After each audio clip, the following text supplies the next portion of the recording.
It's not just Republicans who want answers from both the White House and Congressman Joe Sestak. Some Democrats want answers, including Pennsylvania Governor Ed Rendell. But Governor Rendell's reasons are a bit different. He joins us live. Good evening, sir.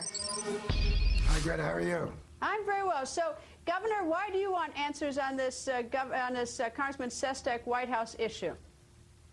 Well, I agree with part of what Senator Graham said. I think, look, this is something where the White House should be as transparent as they can be, and so should Joe Sestak. I think that's part of our obligation as public officials. But secondly, it's good politically, because if they try to stonewall and don't say any more than what they've said, this is going to fester. You're going to get irresponsible calls for a special prosecutor here. This is not the type of thing that lends itself to a special prosecutor. But I think we should hear what actually was said. If the White House and Congressman Sestak don't do this, then, as you said, Greta, the impression that people take is probably far worse than the actual reality, and it becomes an issue that festers and festers and festers. Right now, I don't think it's a major issue with voters, and I think they should just say what was said. And I wasn't there, and I have no idea. As you know, I was supporting Senator Specter. A great deal of good my support did him.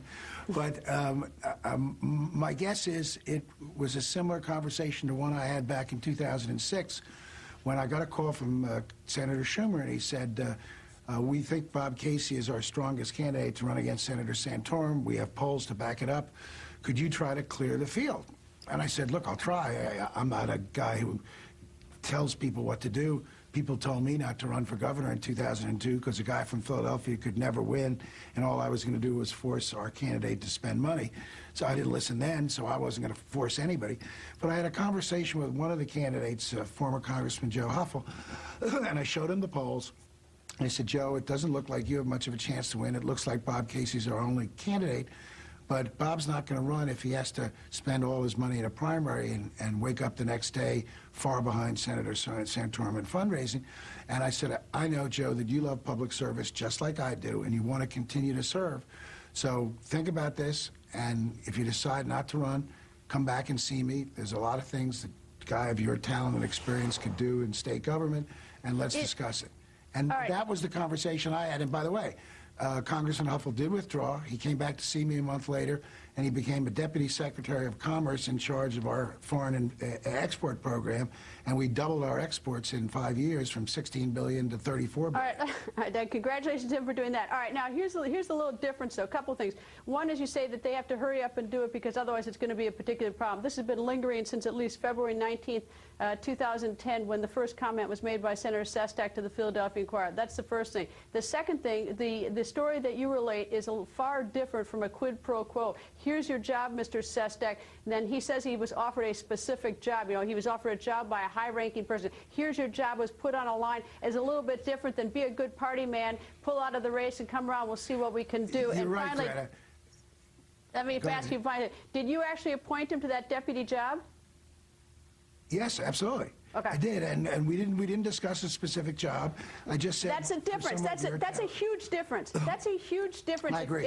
And I think that's the problem. And then, so let me ask you this question. Can you compare and contrast it to the allegations? I don't know what the evidence is, but the allegations in Chicago where Governor Blagojevich is said to have said, you know, something he was selling a Senate seat. I mean, that's the same sort. I mean, tell me how that's different. Well, I think it's important to actually get a description of what actually was said, because sometimes people hear what they want to hear. And let's just assume, Greta, and I don't know any of this for a fact, and again, I wasn't there, but let's just assume whoever was in the White House who had this conversation said, look, Joe, you know, we think Arlen Specter's the strongest candidate. We talked Arlen into switching as a Democrat. We have an obligation to him. We love you. We don't want to oppose you in an election.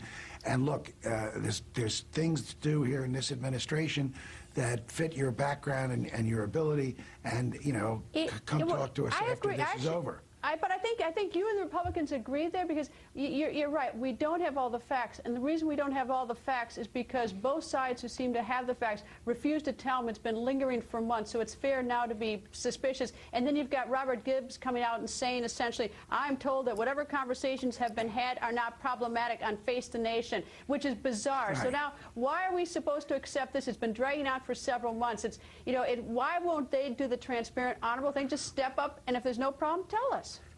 I think they will. I believe they will. Look, when? Well, I don't speak for the White House, but I believe that they will. And I don't speak for Joe, but I believe he will too. And look, in February, the problem was they were supporting Specter. Congressman Sestak made this allegation. It became a brouhaha. Oh, did he lie? To come in. He said it on February 19th. He said it last week. He's now said it twice. Either he's lied twice or he's told the truth twice. No. Either one. No, it's people sometimes hear what they want to hear. You know that, Greta. It happens all the time on TV. Well, then you hear what you want to hear. Well, then why won't he say, he won't even, now David Gregory tried to grill him and get information, and he stonewalled David Gregory on Meet the Press when David tried to ask more questions about it. He said, it's for others to say. I mean, it's bizarre. But others can't say unless they know what the tenor of the conversation was. Look, this ought to be done for the right reasons, because we do deserve, the people deserve a transparent government, and there's no question about that. It ought to be done for that reason. But it also ought to be done, as I said, for political reasons, because this has become a problem that's going to only grow and grow. And you were absolutely right when you said it to Senator Graham. People are going to interpret this worse than it probably is.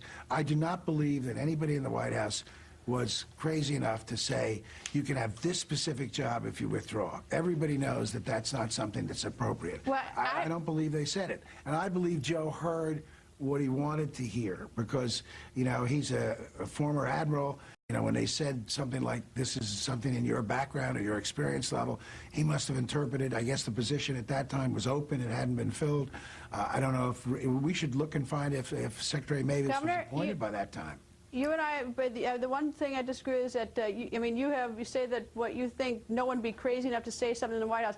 I don't know what to think, because the very people who have the information, for some reason, just absolutely refuse to give it to us. But we'll have more on this, I'm sure. I mean, we'll have to wait and see what happens. Agree. You and I agree on that. We'll get an explanation. And I think, look, I've watched you for a long while. You're a good lawyer. And when the explanation comes out, if it doesn't meet the test of anything illegal or inappropriate, I expect you to say so. And indeed, I will. I absolutely, if there's nothing wrong with it, I got nothing wrong with it. Governor, absolutely. And you and I will have this conversation again. Thank you, sir. All right, now it's your turn. Go to Greta Wire and answer this poll question. Should the president order his staff to answer questions about Sestak? Yes or no? Go to GretaWire.com right now and vote. And next, get this, former Speaker of the House Newt Gingrich and James Carville actually agree on something that could spell trouble for the president. Stick around. Newt Gingrich will be right here.